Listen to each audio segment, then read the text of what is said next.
You hate your commute. You hate your inbox. You hate that one meeting that could have been an email. Fair enough.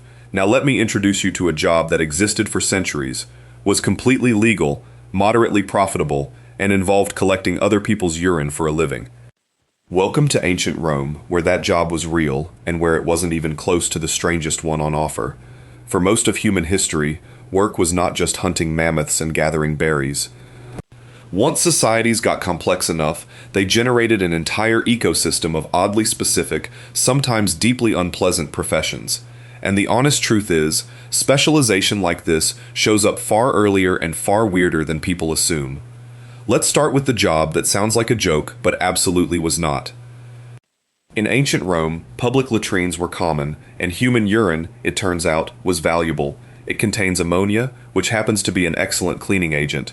Roman launderers, called fullones, used collected urine to wash and whiten wool togas, so someone had to go around gathering it. This wasn't informal.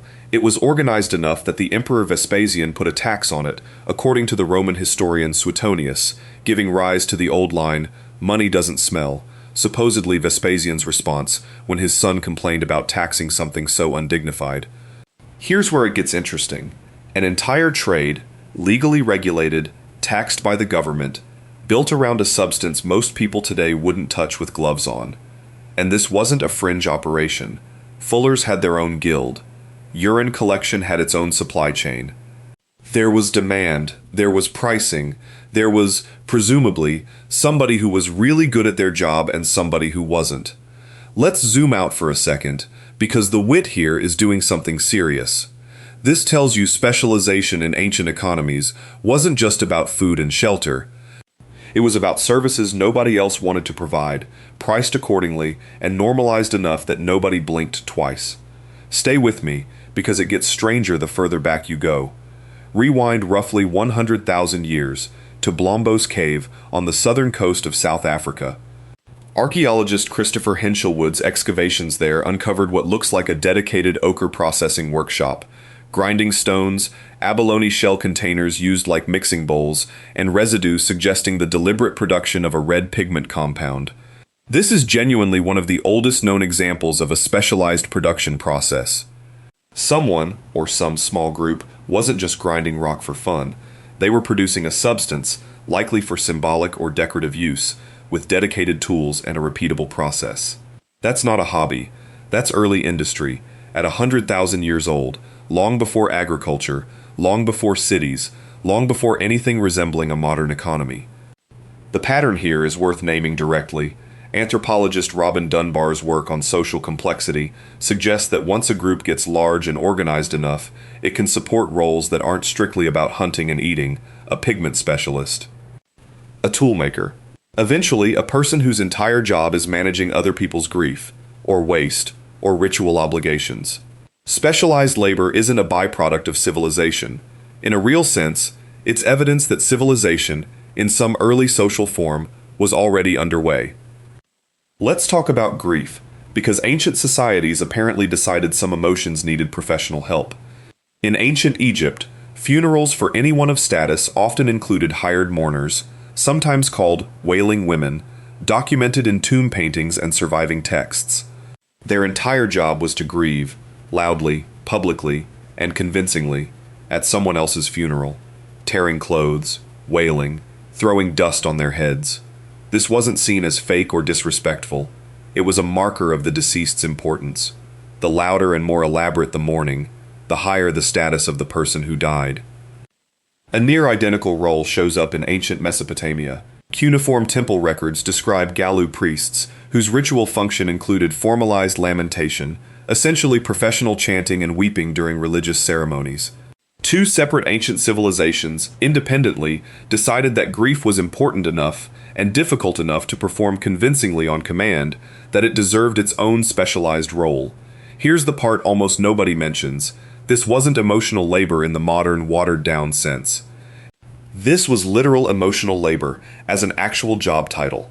There's a modern comedy angle buried in here too. Somewhere in ancient Egypt there was a mourner who was simply better at crying than everyone else, and probably got booked more funerals because of it. A professional reputation built entirely on convincing sobbing. That's a LinkedIn headline history never gave us. Let's jump forward to medieval Europe for the job that might be the least glamorous entry on this entire list. London civic records from the medieval period describe gong farmers, licensed workers whose job was removing human waste from cesspits, almost always at night, because, understandably, nobody wanted the smell during the day. The work was disgusting by any standard. It was also, notably, well compensated relative to other labor, precisely because almost nobody wanted to do it. Supply and demand didn't care about dignity. If a job needs doing and almost nobody will volunteer, the price goes up. Gong farmers were regulated, licensed, and in some cases made a genuinely solid living doing something society needed and almost universally avoided. This is where the channel's honest take comes in. The jobs people find most embarrassing or disgusting throughout history are often the ones that were the most economically rational. Somebody has to manage what a city produces, in every sense of that word, and historically, that person got paid well precisely because the job was awful. So let's reconstruct a moment. Picture a fullo's workshop in 1st century Rome, vats lined up along a stone floor. The smell is exactly what you're imagining. A worker treads cloth into a vat of collected urine with bare feet, working ammonia through wool fibers to lift dirt and brighten the color, exactly the way a modern worker might operate industrial machinery they've simply gotten used to. It's just Tuesday. It's just the job. The senator whose toga gets cleaned there has no idea, or doesn't care, what the whitening process actually involves. The disconnect between the polished final product and the unglamorous labor behind it is not a modern invention. It is ancient, and it is completely ordinary. Here's the twist that reframes the whole video. These jobs weren't fringe curiosities that history forgot to erase. They were structurally necessary. Every one of them, professional mourner, pigment specialist, urine collector, gong farmer, existed because a functioning society needed something specific done, consistently, by someone with practiced skill. The weirdness isn't a bug in the historical record. It's evidence of exactly how organized these societies actually were. And there's a heavier side to this worth sitting with. A Roman fullo in 70 AD, treading urine-soaked cloth by hand to whiten a senator's toga, and a modern sanitation worker today, in protective gear, processing wastewater so an entire city can function safely, are doing something structurally identical. Someone has to take what a society discards and turn it into something usable, or at least something safe. Almost everything else about those two jobs has changed. The pay, the equipment, the social respect attached to the role, all completely different. But the fundamental function, someone managing what everyone else would rather not think about, has never actually gone away. It's just been relocated further out of sight. The honest answer is, we don't know the personal details of any specific gong farmer, or ochre specialist, or professional mourner. Their names mostly weren't recorded, but what we do know, from tomb paintings, temple records, civic licenses, and excavated workshops, is that specialized, sometimes deeply unglamorous labor has existed for as long as organized human societies have existed. The jobs got stranger the closer you look, not because ancient people were strange, but because ancient life had exactly the same unavoidable, unpleasant necessities modern life still has. Someone just had to be the one who handled it.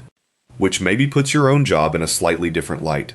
However tedious your Monday morning feels, you are, statistically, extremely unlikely to spend it treading cloth through a vat of collected urine, or convincingly wailing at a stranger's funeral for a fee. Somewhere behind every polished, functioning society, then and now, there is someone doing the unglamorous, necessary work that makes everything else possible. History just usually forgets to write their name down. So here's a question worth sitting with. If you had to pick one job from this list, gong farmer, urine collector, professional mourner, or ochre specialist, which one do you think you'd have actually been decent at, and why? If this changed how you think about normal jobs, tell me in the comments which one surprised you most. I'll see you in the next one.